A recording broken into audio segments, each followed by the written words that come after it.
سبحان الله وبحمده عدد خلقه ورضا نفسه وزنة عرشه ومداد كلماته. اللهم صل وسلم وبارك على سيدنا محمد عليه أفضل الصلاة والسلام. يا صباح الخير عليكم جميعا، كل اخواتي وحبايبي اللي منوريني دايما بوجودهم. ما شاء الله، هي دي دورة البط اللي انا ربيتها كده على العيش، فابتدت ان هي تكبر معايا. واليوم بيفرق معاها جدا جدا ما شاء الله. النهارده كده عامله لهم خلطه، بقى الخلطه دي هتخلي البط بقى في زياده، تخلي البط بتاعك وزنه يعلى ويتقل معاكي ويقفل الريش معاكي بدري. انا هنا باكل البط ده اللي هو بياكل فيه الخلطه اللي هي تعتبر دلوقتي بقى انسب خلطه تاكلها للبط. لو هو البط بتاعك في الحجم ده كده، او في العمر اللي هو بعد الشهر، يعني بتاكليه الخلطه دي.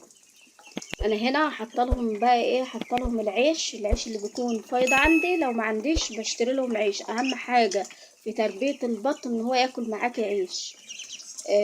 وكمان الخلطة عليها علف 21%، بياكل علف وعيش وشوية ردة. وكمان عليهم دشيشة اللي هي الدشيشة الوسط. ولو حابة بقى انك انت تدخلي لهم الفول المجروش بتاع الطيور، برضه هتكون يعني لو حطيت الفول ده مرتين بس في الاسبوع على الخلطة، هيخلي البط بتاعك يحمل معاكي لحم ويكبر معاكي على طول، وهيخلي البط عظمه يستوي معاكي بدري. فالخلطة اللي هو البط بياكل فيها دي دلوقتي دي فيها عيش وفيها دشيشة وسط، وكمان عليهم علف 21%. طبعا انا قللت نسبة العلف شوية عن الاول. طالما البط بتاعك بياكل معاكي الحاجة اللي بتعملها له، فخلاص هتضمني ان هو هيكبر معاكي على طول.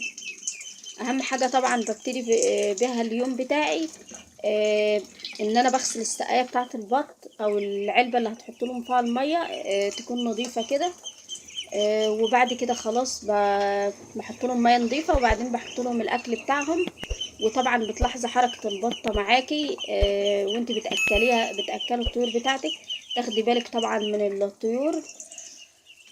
فخلاص على كده بتلاقي الطيور بتاعتك بتكبر معاكي على طول. اهم حاجه انك انت ما تخلطيش للبط بتاعك مره واحده. يعني انا البط ده اول لما ابتديت ان انا ادخله الدشيشه مع الرده مع شويه الفول، الحاجات دي كلها ببتدي كده واحده واحده، مش مره واحده، علشان البط بقى عشان ما بيكونش متعود على الخلطه، يعني فعشان ما يعضش في بعضه.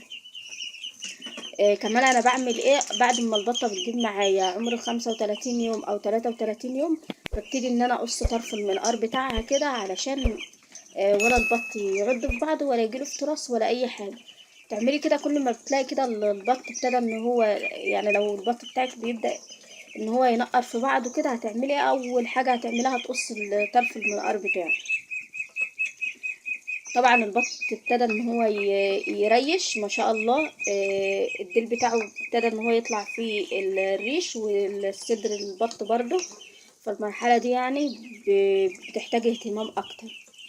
يا ريت لو انت لسه بتشوفي الصفحه بتاعتي او بتشوفي القناه بتاعتي تشتركي فيها. وكمان يا ريت لو عجبكم الفيديو ما تبخلوش عليا من اللايك.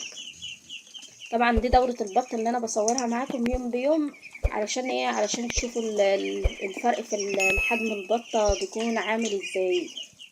كل يوم طبعا لو انت بتهتم بالبط بتاعك ومن اكل ونظافة وشرب وكل حاجة، كل يوم بتلاحظي بتلاقي الحاجة بتاعتك، مش شرط البط، اي طيور بتلاقي ان هي اليوم بيفرق عن اليوم اللي قبله، بتلاقيها بتكبر معاك على طول من غير اي غلبة. انا هنا بقى حاطه لهم الميه ميه عاديه، مفيش على الميه اي حاجه. المهم ان علشان فصل الصيف وكده باستمرار كده تغيري الميه اللي قدام الطيور، ما تسيبهاش لفترات طويله. ما تحطيش للبط بتاعك ميه سخنه علشان ما يتعبش معاكي. فشايفين ما شاء الله بيبتدي ان هو ياكل.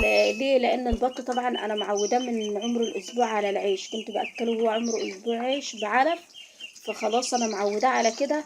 عشان كده لما باجي ادخله اي حاجه ما بكونش مستغربها ولا اي حاجه، غير لما بتكوني بتاكلي البط علف صافي خالص، وبعد كده تيجي انك انت تدخلي له بقى اي اضافات.